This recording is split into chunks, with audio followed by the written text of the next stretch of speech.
It was supposed to be a quiet morning. My wife and I had just pulled up to our new lake house, unloading a few boxes from the truck. We'd been planning this move for months. Fresh air, peace, and no neighbors breathing down our necks.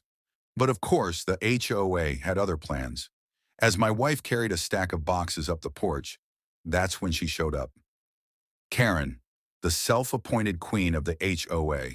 Her voice carried across the street like nails on a chalkboard. "Excuse me, you can't just move things in without HOA approval," she barked, her arms folded like she was guarding the White House. I tried to stay calm. "Ma'am, this is my property. We don't need your permission to bring in our things." But Karen wasn't listening.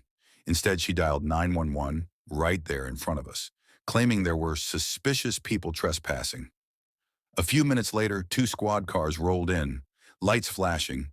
Karen strutted up to them like she was presenting criminals. "That's them," she hissed, pointing at us.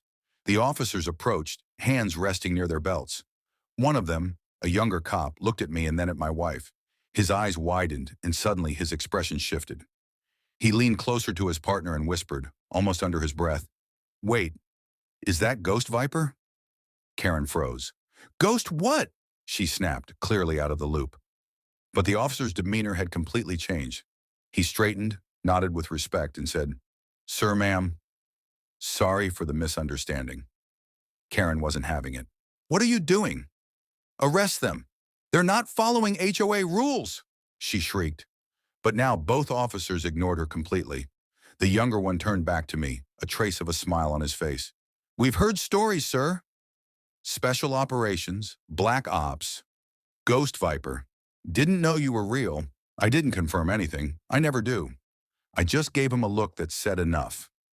Karen was sputtering, demanding answers, but for the first time, she wasn't in control. The officer leaned toward her and said, "Ma'am, I suggest you go home." "You don't want to pick this fight?"